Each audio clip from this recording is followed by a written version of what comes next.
Good morning, guys. My name is Dr. Robb, the addiction doctor, along with Jennifer Lovely, my co-host. This is Recovery Channel Podcast, and we're on Facebook Live and we're on YouTube Live right now, guys, you lucky people. And we'll also be coming up to platforms later in the day or tomorrow. Good morning, Jen. How are we? Good morning. I'm well. How are you? I'm looking forward to some pie. I was just thinking, I'm looking forward to some pie. Can't wait for tomorrow for some pie. I know. Well, Janet, we goes out shopping with Janet on Monday, and she buys pecan, whatever it's called, pie.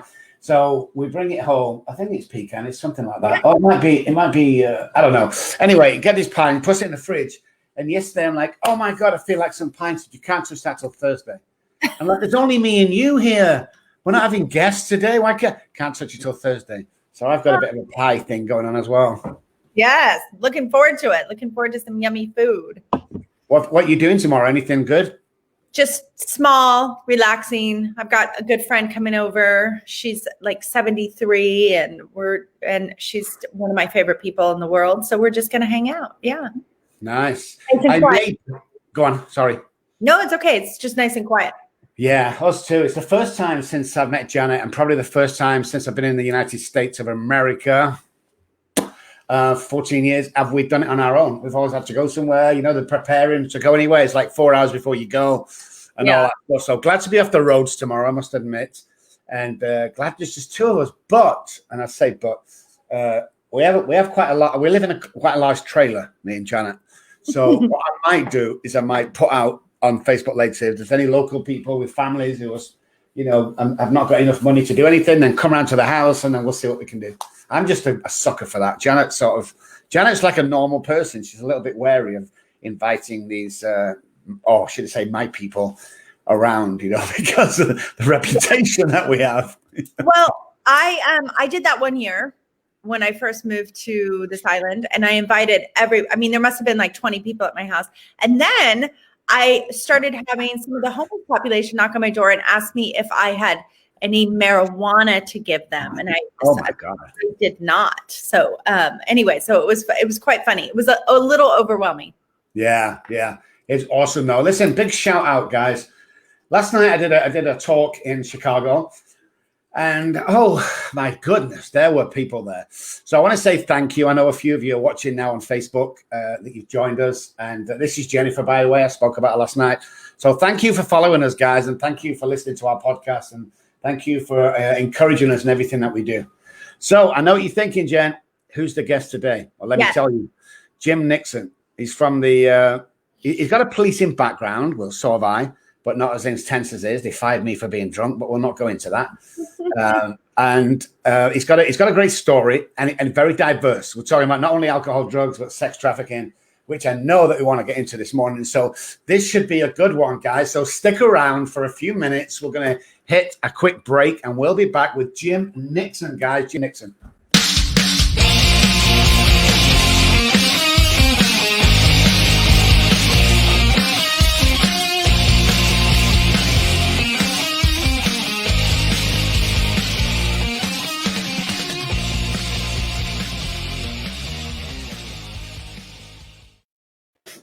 Hey, good morning, guys. Welcome back. This is Recovery Channel Podcast. My name is Dr. Robb Kelly, the addiction doctor, along with Jennifer Lovely, my co-host. And we're here this morning with Jim Nixon. Good morning, Jim. Good morning. How are you guys? We're doing good, man. How are you? How's fantastic. It's 3 o'clock in the afternoon here, so we're a bit ahead of you.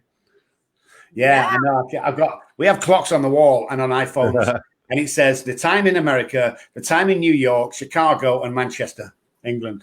Yeah. So it's awesome. Time. Yes, sir. That's it. Yes. So welcome, Jim. Thank you for having me on. We don't normally have police on our show, which is kind of cool. And honestly, police always give me speeding tickets, so I don't always normally like them very much. I'm ex-police, so you're safe with me today. Oh, that's good. No tickets. Jen, that's what they all say. Be careful.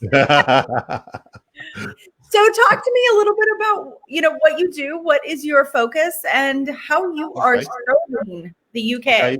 Yeah, my background is 25 years doing community safety. I don't know if that's sort of the term that's used in the States, but it's very broad. but I spent 20 years in the police service in West Midlands in England, which is probably around the central region, as Rob will know. And during that time, I sort of specialised in community policing, going into areas that were quite deprived, quite hard to reach, and got pretty good really at sort of turning those areas around and getting them into sort of safe places. Not 100%, but certainly made some massive inroads. And some of that was obviously around some of the work we did around drugs and alcohol, really, in terms of trying to turn people's lives around. Which I think where sort of my story fits in here, really. I think I'm slightly got a sort of slightly different view, really, maybe to some cops, that I'm not the sort of guy that looks at sort of locking people up and throwing away the key. I try and see the good in everyone, really. I don't think there's that many bad people out there, and I think that everybody's got a story to tell, and everybody, deserves a second chance. And I'm working with quite a few people at the moment, that have been in bad places and they're doing well and they're coming through it, and I think with the right attitude and the right help, people can, do really well. And I think Rob's story is testament to that, really. I know that when we look at inner city problems, and we know most of it from all our experiences on here, and the people listening and watching today, is obviously drugs and alcohol in there. But when you go into such projects and areas and council estates, or whatever it may be, and nice estates, what joy do you get? I mean, what's the kind of end result? I know there isn't a definition of ending, but when you come to an agreement with yourself in your heart that goes, "Hey, I've made a difference here," what is that? Oh, do you know what, Rob? I was actually talking about this the other day on another show, and it gives you immense pleasure when you turn an area around. I've policed areas where they were classed as untouchable, and when you go in, and I was actually telling the story the other day where I took over an area as a sergeant, and I was literally told, you're not going to do any better than us guys. You're just going to go around in circles like we have, really. And it was like red rag to bull to me, in terms of I really wanted to prove those people wrong, but not just for me and my ego, but more for that community. And we tackled some really hard-reaching families, that were very ingrained in those areas. They took a strong hold on those areas for many, many years. And we turned it around, by lots of different interventions, lots of different ways. And I think what we were quite good at as a team, where we looked at things a lot broader. So, for example, we wouldn't just lock them up for criminal offences. We'd use like the civil injunction, which is a civil power, and we'd use that as well as the criminal matters to effectively ban these people from their home addresses. And then we clear the area up, really. And one of the other good things I think that we were very good at was, when we cleaned an area up, we went back in and we carried on and kept that momentum going, even though it was kind of a quiet period. We would keep it moving and keep going in there, because I think one of the dangers when you clean up an area is you move on to the next project. I think it's really important that you keep that focus, because if you don't, you will lose that area quite quickly again. Yeah. Wow, that's amazing. And it's so true. And I love that you take the time. You guys are taking the time to really go through the process and be, you're seeing them as human beings rather than as just, a problem.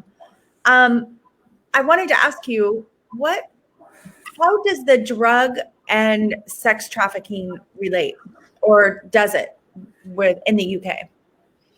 I think there's a big trade in the UK. I was just saying off air that one of the big problems that we've got in the UK at the moment is what we call county lines, which is where drug dealers will set up a market in sort of more rural towns and use young people to obviously, they're exploited to go and sell drugs. And I think the consequence of that is that, and what we're really concerned about, is that then young people are being, taken through the criminal justice system in the UK, and they are, they're exposed then to, potentially quite serious criminal convictions. So I'm sort of trying to work with a number of people at the moment to look at that. I'm actually working, who's coming on my podcast, which I'll mention later, but she, a lady by the name of Dr. Grace Robinson, and she's actually working really hard to try and, fight for these individual young people and trying to provide expert witness evidence in court to prove that these kids are being exploited. And it is something that we need to change, because what I don't want to see is young lives written off because drug dealers are exploiting them. So it is a big issue in the UK. And again, what we talked about, sexual exploitation, there's a lot of history and a lot of current issues in the UK where, young people are being exploited for obviously sexual reasons. And again, when you dig deep into the stories and the histories of these young people, there's always a story to tell and there's always a history.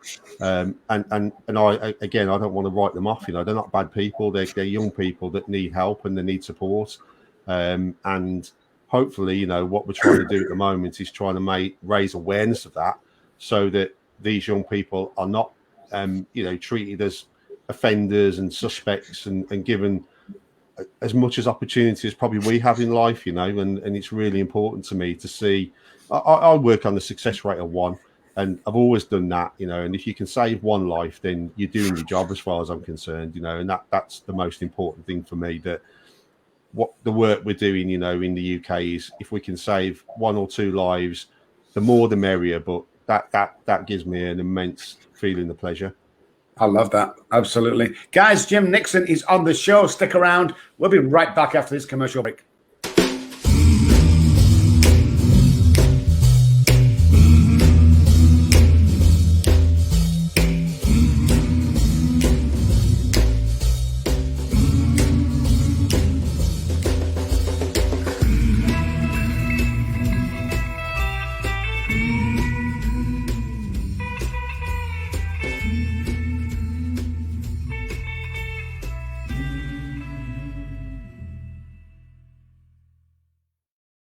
Welcome back, guys. This is the Recovery Channel podcast. My name is Dr. Rob Kelly, the addiction doctor, along with Jennifer Lovely, and we've got Jim Nixon on the show today. Jim, let's talk about drugs, and let's talk about it in relation to sex trafficking. So, if I was going to put my finger on almost any city in the United Kingdom, I'd say there was a drug problem around 10 out of 10. So, with that being said, how bad is sex trafficking compared to drug addiction? If drugs are 10 problem, where's sex trafficking? Is it up there with that? I think I wouldn't say it's probably as high as that, Rob, but I think it's definitely a national problem, and I don't think it's just it's not just the sex trafficking as well. I think a big problem in our country as well is that the other kind of exploitation as well. Where people are brought over to sort of work in situations that they're not. That they look on the face of it that they're legitimate. But actually, what they are is they're being sort of trafficked into this country, into the UK, to do all sorts of, including the sex trade, obviously, but also in other areas as well, where you've got that sort of exploitation across quite a wide field. So it's definitely a big problem, and there's certainly a lot of organisations that are working very hard in the UK to try and uncover a lot of these groups and try and infiltrate them as best as possible, really, because it is a growing issue. And as you know, Rob, it goes hand in hand with the drug trade as well. There's you don't get sort of criminals that are just looking at one aspect of criminality. They're probably involved in all sorts of different aspects of it. So you've got criminals that are involved in a whole host, including sexual trafficking, drug trade, and a whole host of things, really. So it is up there, really, I'd say, with drugs, but it's something that a lot of work is being done on, but a lot more needs to be done, and that's why I want to try and raise awareness around community safety as much as we can, really. Yeah, I was just reading this article in an article here in the U.S. in the States, and a guy was caught trying to bring like 1,500 pounds of marijuana from Jamaica to the States. He didn't actually do it. They caught him in between. But what they did was they put him in prison for 90 years, a 90-year sentence for marijuana. Now, that was in 1986. He just got out. So his life, is over, And so what does the UK do about that kind of thing? I just feel like it's such a waste of a life. What do you guys do over there? Yeah, I mean, the sentences in the UK are probably not as harsh as that. You know, the US tend to dish out quite serious sentences in terms of that kind of trafficking. But I mean, I've been involved in operations where, you know, we do what we call test purchase operations in the UK, where we'll deploy undercover police officers into an area to obviously infiltrate that particular group that are supplying drugs. And generally, if you supply drugs to a police officer, you're probably going to be looking at a minimum 3-year sentence. Now, that doesn't always mean 3 years. As a lot of people in the UK will know, a 3-year sentence probably means half that, because, you know, with good behaviour, you'll probably come out after half of that term. But again, one of the interesting things that I found when I was doing that kind of work was a lot of you had your group of like your main criminals that you were going to target, and then actually what you tended to find was you tended to lock up quite a number of very vulnerable drug users that were literally, again, being exploited to do the drugs supply for those larger dealers. So effectively what we were doing is we were locking up the victims, and that's where I kind of looked at this and thought, you know, we've got to do a bit more here. You know, it doesn't feel good when you're sort of putting someone away for 3 years when actually they're selling drugs to feed their own habit.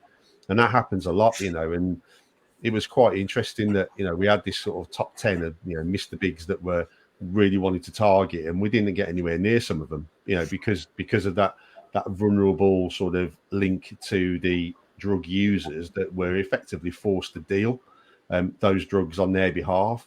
So as good as it was, and as good as it cleans up an area for a short period of time, what you tend to find with those type of operations is within a very, very short period of time, you then get a new batch of dealers in that area. And of course, as I've already said, if you haven't kind of touched Mr. Big, then they're just going to recruit more vulnerable people that are going to go out there and do drugs for them and supply drugs on their behalf and take all the risk. Yeah. I know that over here that the sentences over here are astronomical compared to the UK. Oh yeah, massive. If you're selling drugs to an undercover officer over here, you're talking probably they'll stick you away for 60 years. You know, you hear of 3 life sentences over here and crazy stuff like that. Yeah. And I get why, because like you just said, Jim, you get out with behavior. Do you think sentences and I know the answer to this, but I want to see your point of view. Do you think sentences in the UK should be harsher, and that might make a difference, or not?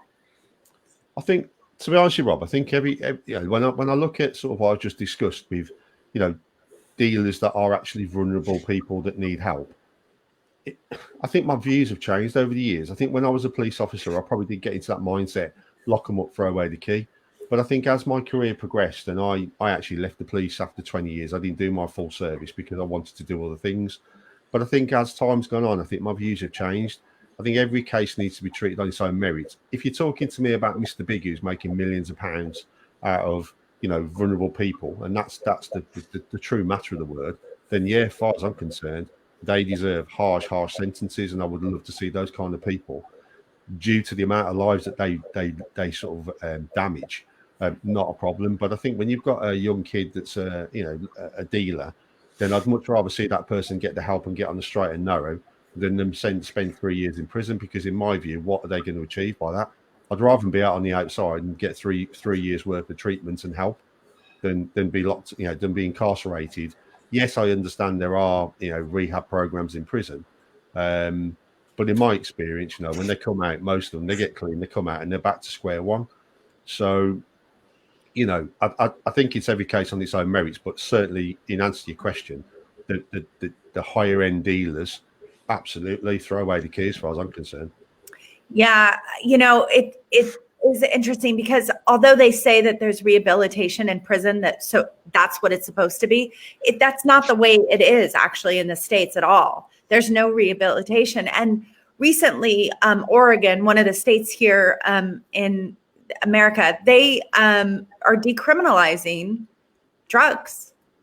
And it's for, let's just say a guy like you that gets, caught with some heroin or something, some cocaine, and he's a tax-paying citizen and he gets a ticket.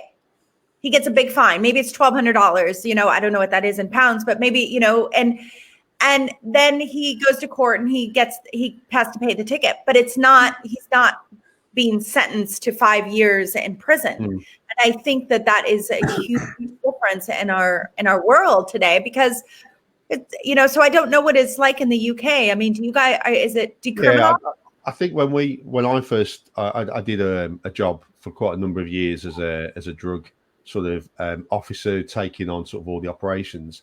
And I think when I first did that, I sort of felt that I could take on the world and sort of solve the drug problem. The bottom line is what you've just said there, Jennifer. You know, it resonates with me a lot. I don't know what the answer is 100%, but Yeah.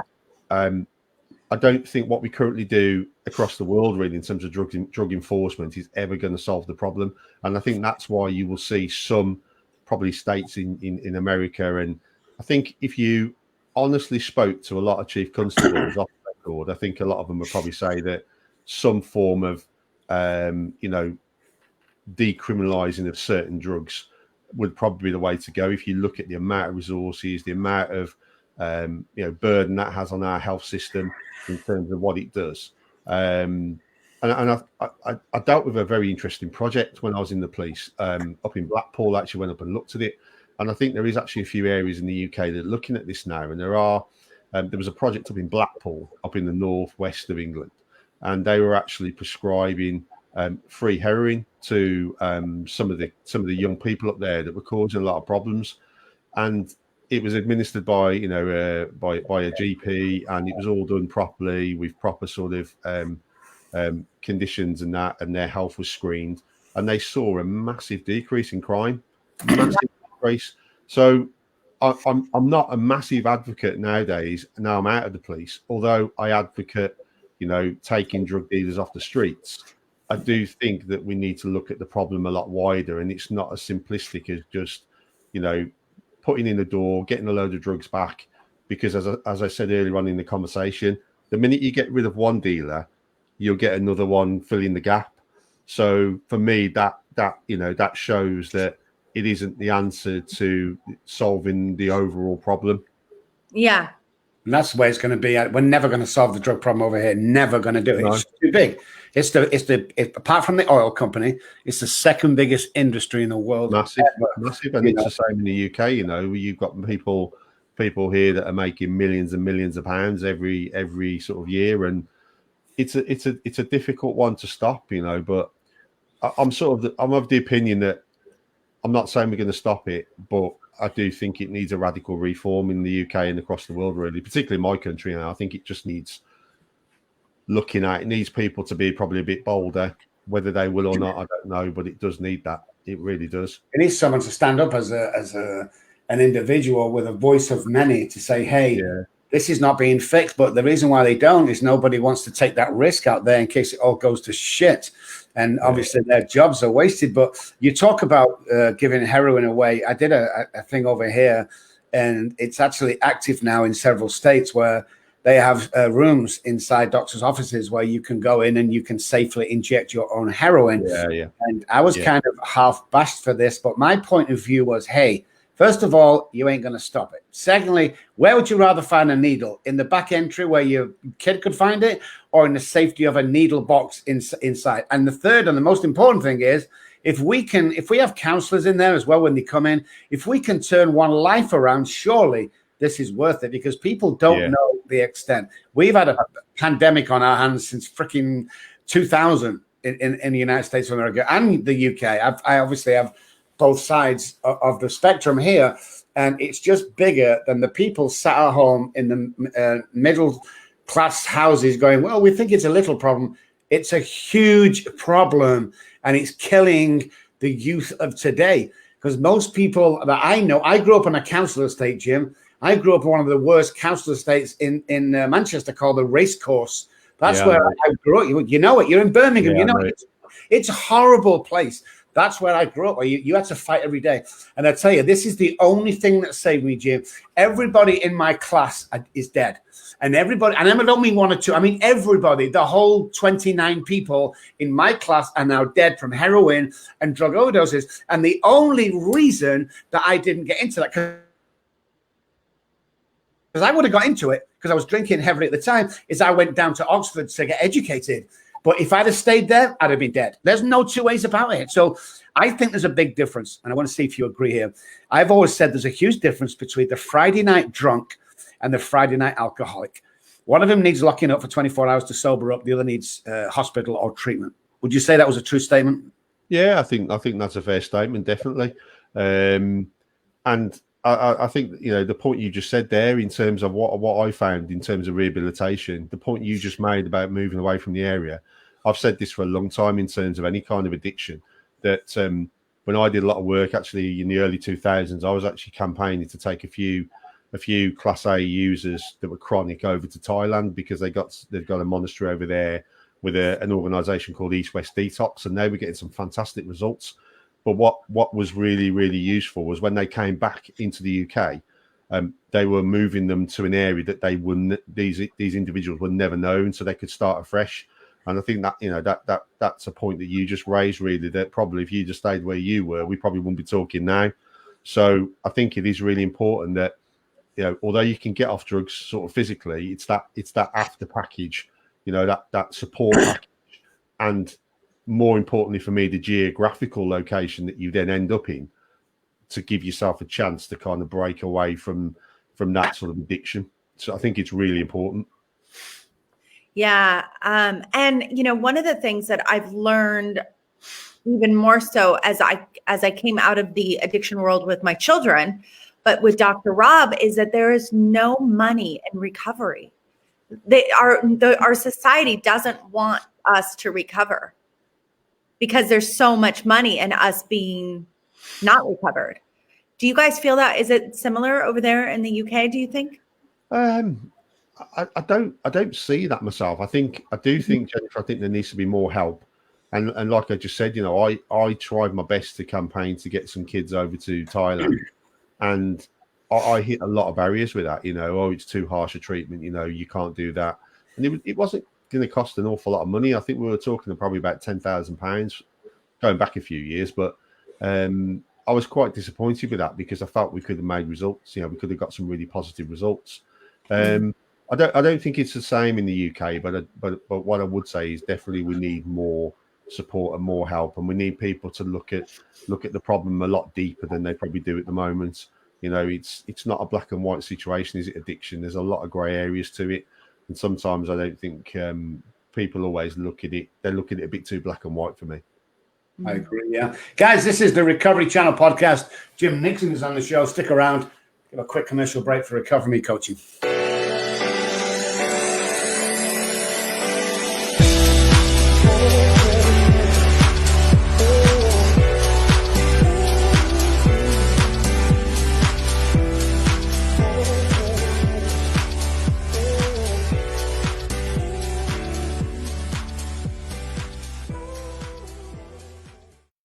Hey guys, welcome back. Recovery Channel podcast. My name is Dr. Rob Kelly. It's Jennifer Lovely. My co-host Jim Nixon is our guest today. Police background and helping in the community today. Has a great podcast. You can see at the bottom of the screen, scrolling across, guys, the Community Safety Podcast.co.uk. If you're wondering, Americans, what that is, it's back where I come from, back in Britain, co.uk. But listen, I want to ask you something, Edge, because this is the problem I have, and I love the United States of America. It's my home. It's where I belong today, and I love the UK. What I've seen in America is the pharmaceutical companies rule this country, rule it with a vengeance. And Jennifer just said there's no money in recovery. There isn't. Nobody wants to know. Nobody cares, because if the pharmaceutical companies cannot give you a pill, a tablet for your disease, then you don't want to know. And that's what happens over here. You have kids as early as 8 and 9 on Vyvanse and Adderall. Now, Vyvanse and Adderall is amphetamine salts. That's all it is. Look at the label. It's speed. You know, it's a lower class of heroin. It's a stimulant that attacks the central nervous system. Now, I listen to this, guys. I want to say something before you all start writing in and complaining. If you have ADHD and it has been professionally diagnosed as that, and let's put it this way, there's only 5% of the country in that bracket. So don't start flying off the handle, because there's only 5%. So stop taking your kids there because they can't concentrate properly. That's not what it is, because all they're doing is giving you speed. And they're wondering, right, in 20 years' time, why the whole world's going to be a mess is because the pharmaceutical companies are getting richer and richer every time you take the kids to a doctor. oh, I think he's got ADHD. You don't even know what that is. You know, do your research. Stop taking kids to doctors to get medicated. What the? I mean, I was never medicated till I came over here. I swear. And somebody put me on antidepressants. But I mean, but we don't see that in the UK, do we, Jim? Unless that's changed. When I was in the police, Rob, I saw a lot of kids that were allegedly diagnosed with ADHD. And I think, you know, in some cases there was medication involved in some of those cases. But if I'm being totally honest with you, one of the things that I felt that was the main root cause of it was bad parenting.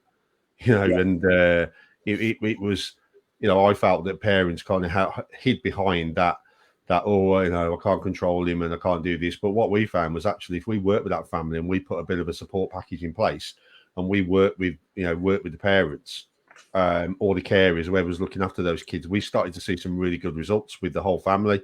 So I think sometimes parents are very quick to label children with that ADHD issue because, you know, it's a way of sort of copying out really in some ways from what, and you know, I can't say what it's like in the States, but that's certainly what I've seen. But yeah, you're right. I think there are a number of kids that are medicated as a result of it. But I just think there's different ways of dealing with it. And from my point of view, the root cause was parenting. Well, the root cause is like some kind of trauma. But so my youngest son was on Adderall, and it made a huge difference. But he also turned out to be a meth addict, right? And so I'll never forget having police come to my house and say, "Your kid is going to be in jail," and I'd be like, "No." Oh yeah, your kid's going to be in jail. Well, he was in jail. And it really wasn't until he got into a rehab at a very young age that I began to educate myself on a deeper level. The way that I was parenting wasn't going to work for this addicted child, right? The brain that was confused or traumatized, it wasn't going to work. And it wasn't until I understood that I began to open up my eyes to a whole new world, which is why I love doing the family work, because it's everything. That's a cause of everything. So how do you, the community safety, Jim, how do you support parents in getting that help to understand what is going on with their children? Or do you? I mean, what I certainly did was we worked with the family, and we would put them on sort of parenting courses and work with them and try and get them to understand. And I'm not saying, Jennifer, that, you know, some of the kids, you know, they did have genuine problems and they needed help. Yeah. And don't get me wrong, I'm not saying that. What I'm saying is in some cases, we felt that it was down to that sort of poor parenting because, you know, they weren't looking after their kids properly. But we just tried to look at all avenues where we could support that parent and sort of signpost them to support sort of agencies where they could get that support. And we also, as police officers, would support the family as well. You know, yes, we have busy jobs, but we felt that it was important to invest that time and build up that sort of relationship with those families. And again, what we found was that we were working with about 50 kids that were all sort of, you know, got those kind of sort of ADHD kind of, you know, and sort of anger issues. And we never took one of them to enforcement, you know, in terms of taking them through the court system and getting sort of civil orders on them, because we were able to sort of, you know, help with that rehabilitation and make sure that they got the appropriate help that they needed. So I was immensely proud of that, you know, because we reduced a lot of the problems in that area by about 70% in terms of some of the incidents that were going on in relation to the young people down there. So I think it's that collective approach for me. Yeah. It's getting the right help, the right support. And it comes back to what I said earlier in the conversation. I don't like writing people off. I think it's very easy to say, you know, this kid's a bad kid, you know, he's got problems, and we just like lock him up and throw away the key. That doesn't resonate with me anymore. You know, for me, there's a root cause why that young person's causing problems. It's about finding out what the problem is and getting that person the help and any support services. You know, give him that help or her that help to get them on the straight and narrow and give them a life. Yeah. And what people don't realize is the game's changed over the last 30 and 40 years. It's changed to when, you know, I was a kid and you was classed as a bad kid to today where there's so many temptations, there's so many things to do. I mean, I was in the music industry for a while, and, you know, when I was playing in certain studios and bands, you know, if you didn't take a drug or a drink, you know, you weren't trusted, you know, so you had to get in that. and do that kind of thing. So it's, I feel sorry for the kids today because they've got that many temptations. And if the drug dealers aren't seizing them out with the Mercedes and the Porsches they're driving, the pharmaceutical companies are putting a badge on it and going, "Here you go, take some of this, you'll be okay." So, I mean, I do feel sorry for him, but I do think somewhere along the line, there's a happy medium. And I think that happy medium is education. And in today's society, as I stand today, I say it's education to the parents. Because, hey, if you're over the age of 30 and 40, there's not much we can do with your brain. But if you're 9, 14, 15, even 18, 19, we can retrain that brain to look at what you do in life and look at the drugs that can affect your life. Because, like you said before, Jim, I am living proof that if I had stayed where I was born and grew up, I would be dead by now. I went home to visit about a year ago, and we drove through that estate, and it was nothing like when I was, because when we first went, it was brand new, but it was dangerous to drive through that estate. And I saw a few people that I recognized but wouldn't dare stop. But it's just the way society is. And the reason why I said all that is, in your opinion, looking back on your career, Jim, what was the best result you ever had? Where you could take home, put your head on the pillow and go, "Wow, I made a difference today." I think, Rob, it was when I went into an estate, and I saved some of those kids really from sort of going into the criminal justice system, and giving them sort of opportunities. One of the things we did when we were working in quite a hard to reach area was we set up a radio project. And we engaged. We hadn't got a clue of how to set up a radio project. Me and another officer, we started it from scratch, and we got those kids off the street. And actually, what we said to the kids was, "What do you want to do? What do you want?" And they were saying, "Oh, we want to do music. We want to do radio." So we set up this project, and we were doing it in our spare time. We were literally finishing work and doing it in the evening, and bringing all these kids in. And in the end, we were sort of training about 100 kids a week, and turning over about £300,000 a year, I think, in the end. That was all going back into the project. And also we gave the kids an opportunity to go live in their own community for a week. And it just took the kids off the street, and it taught them how to work together. There was a lot of different backgrounds, cultures in that particular area. We had a lot of asylum seeker children that had come over in the early 2000s. And it galvanized friendships, and it actually taught those kids things about drugs and about violence and domestic abuse and all sorts of things, and they were like building that into their programming. So I'm pretty confident from that project that we definitely saved lives, and we definitely put kids on the right and narrow. Yeah, that's beautiful. And I think it is it's amazing when you bring different cultures together, what people can actually create. When you start expanding the way and the view in which you see things, your life internally changes. And it's not something that happens overnight, but it just begins to gradually change. And I love that story. So go ahead. Sorry, go. No. That's what I found, that's exactly what I found, Jennifer, that, when those kids were out on the streets, they'd avoid each other. But what we did was we very carefully kind of mixed them. And what we found as well was where they were struggling, like with their numeracy and their English, when we put them together in a group and they were kind of like reading scripts and that, and they were having to work together to work on links and all that, and that kind of work that's linked to radio, all those barriers just got blown away. Yeah. And that was what was amazing for me, because if we just kept those kids out on the streets, they probably would have ended up all fighting each other. Because of the culture difference, in yourself, Rob, in the UK, people will argue and fight with each other just over a postcode. You're in that postcode, I'm in that postcode. I know that goes on in Manchester, certainly goes on in the West Midlands where I live. Yeah. And that's one of the things I've worked really hard to try and break down those kind of barriers, really. But again, you've got to look at alternative ways of doing it. You can't, it's not all going to get solved with outreach work, youth work, that kind of stuff out on the streets. It's really important, that is, don't get me wrong, but I think you've just got to look at things a little bit wider than that. If you're going to sort of get kids more working together and breaking those barriers. We got a couple of questions before we finish, because we're desperately running out of time. Go ahead. 2 questions. First of all, you need to get me and Jennifer on your podcast. I think that'll go down really well. Because, absolutely. It's about time you had some class on there. I'm joking. That's the first time I've been called class. But secondly, and just briefly, if I may, I want to ask you to tell everybody about the community safety podcast that you've got going, because I know you have a great podcast.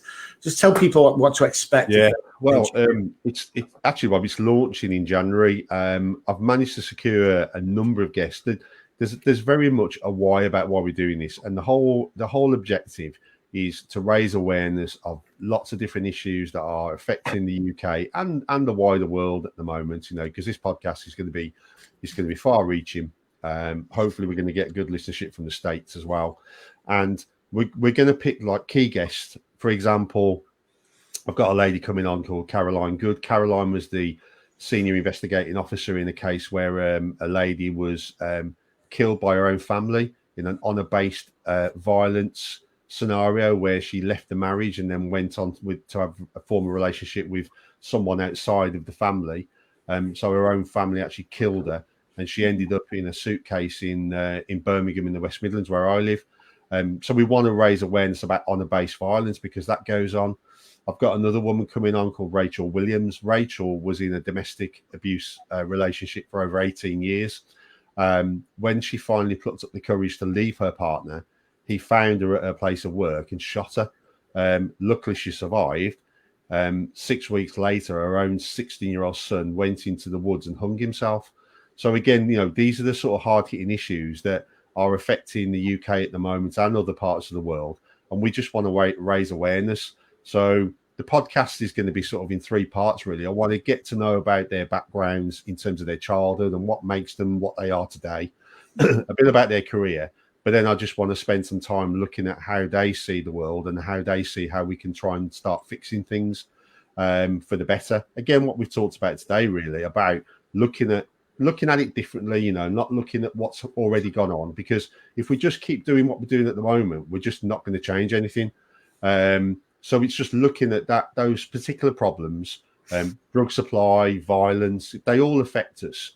And I do think that community safety is everybody's problem. It's not just down to the professional. Everybody's got to play a part in making community safer. So I love that so much because hurt people, right? And so it's like violence begets violence. And so I love that you are raising awareness to I mean, really, you know, if you look at the UK at the moment, we've got a massive violence crime with young people. And particularly in London, you know, there's been a number of young people that have been killed this year that are linked to the drug trade. And if you look at a lot of the backgrounds with those young people, and certainly a lot of the kids that I've dealt with that are very violent, if you creep back into their backgrounds, domestic violence plays a big part. You know, when these kids, you know, Rob always mentioned about, you know, being able to retrain the brain. If you look at a lot of these kids when they were kind of, you know, growing up their formative years, all they were seeing on a daily basis with, you know, parents fighting, you know, one parent being beaten on a regular basis, kids witnessing that has a massive effect, you know, over a number of years. And if you don't fix that problem early on, which is another reason why we want to try and get into young kids a lot earlier, and try and help them sort of understand, you know, some of the issues at a much younger age and identify those issues, then we're going to keep seeing this violence and it's just going to get worse. So again, we've got to look at different ways of how we can solve these problems, and it's got to be a collective, massive partnership approach for me. Yeah. And in schools, get them in schools. Let's get into schools. That's what I mean, Rob. You know, we need to get in. I had a conversation with someone actually the other day, and what we're going to start looking at is actually getting into them a lot earlier. You know, teachers that start to identify kids that are, you know, even 2, 3, 4. We need to start looking at that age, you know, rather than, because I think in the UK, probably, certainly when I was in the police, we'd probably not even start looking at the problematic kids until they were like 10, 11. In my opinion, you probably lost them by then. Yeah. You know, when they took the kids off me, ages 3, my eldest daughter was ages 3. She remembers everything, Jim. She remembers the violence. She remembers the drunkenness. That's what I'm saying. And without the right help, some of these kids will just go on to, you know, if they're in sort of a broken sort of situations with their families as well, they're attracted to these drug dealers because they become their family. And, you know, that's why we're getting the violence that we're getting, you know. So it's got to start in the formative years for me. You know, we've got to start doing a lot more. And like I've already said, it's got to be that collective approach. It's got to be the teachers that are involved in this. Anybody that's involved with that young person, we've all got to start working together more rather than working in silo. Because if you work in silo, you're never going to achieve anything. You've got to have that partnership approach to everything that you do, really. And I've certainly proven that if you work in partnership and work closely with the right people, you can definitely make a difference. Yeah, definitely.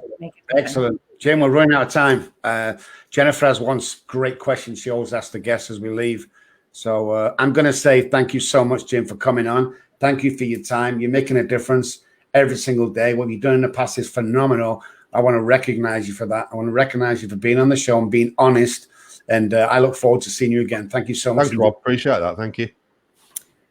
Jim, what do you want to leave people with? What do you want them to know?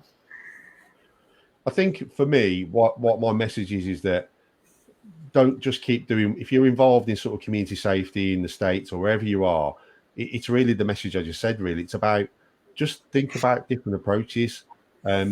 We all seem to go along sort of doing the norm and the same old things time and time again. We've got to look at a much broader approach. We've got to look at innovative ways of tackling some of our problems in society and problems in communities. So it's, if anything, keep an open mind and be open to new approaches and new ideas. Because if we don't do that, we are just going to be stagnated for the next 20, 30, 40 years. And I don't want to be, I don't want to think that my kids and my grandchildren are going to be suffering the same problems in 30, 40 years' time that we're suffering now. So time is right now. We've all been sort of brought together in some ways with coronavirus this year. I think this is a great opportunity now as we move into 2021, just to look at a different approach, and galvanize communities for the better. Yeah, absolutely. Thank you so much. It was so... No, you're welcome. Thank you, Jennifer. It's been nice to meet you. Yeah. Okay, guys, thank you so much indeed. That was Jim Nixon. Don't forget the community safety podcast.co.uk is where you can find all about Jim's podcast. What a great guy. Stick around, guys. We'll be back for the back end of the show after this.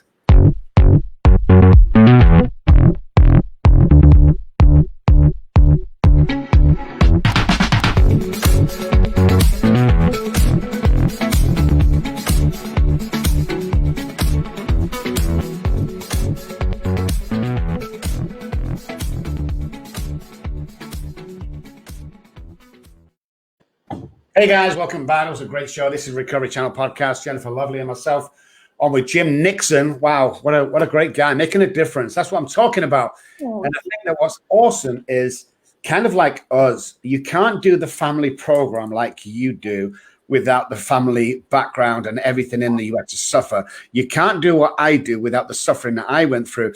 And then you look at Jim and saying, okay, now what's he going to do in the community? He has a background in the community. He has a background as a police officer going in them places. And I know what them places are like, Jen, in the UK.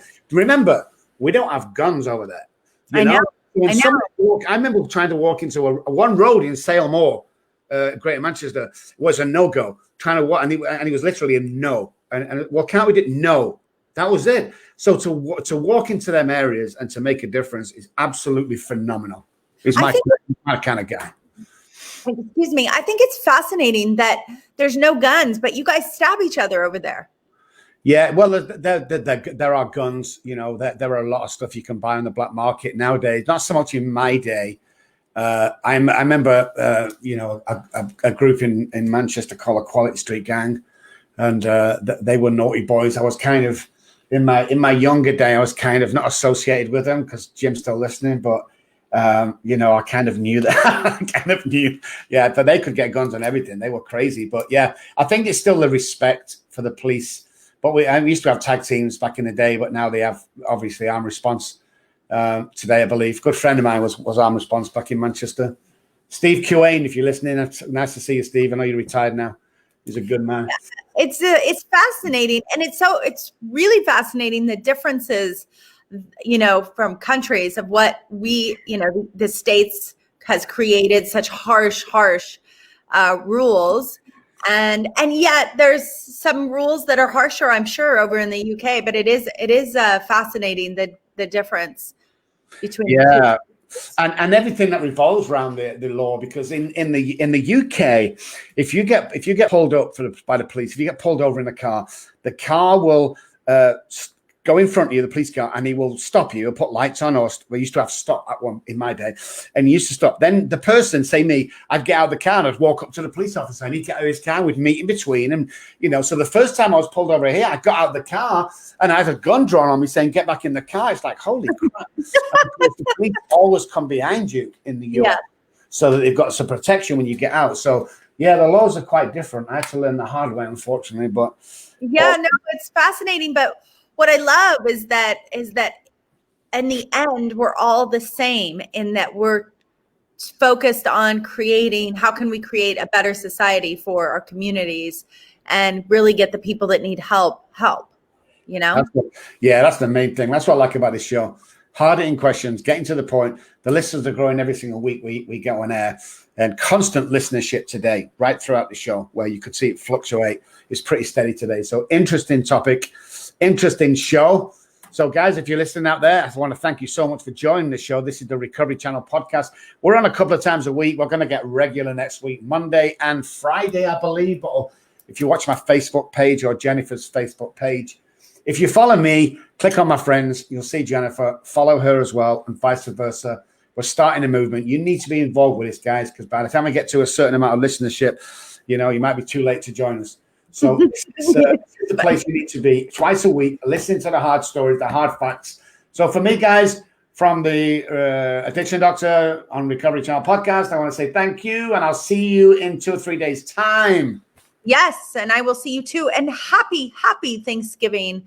We have a lot to be grateful for, even though it may seem like we don't, considering this year has been a little bit of a shit show, to say the least. I still am finding the gratitude every single day, and what I do for the world, in the world, how I show up in the world, for my loved ones, for my children, my granddaughter, and for Dr. Robb. Thank you.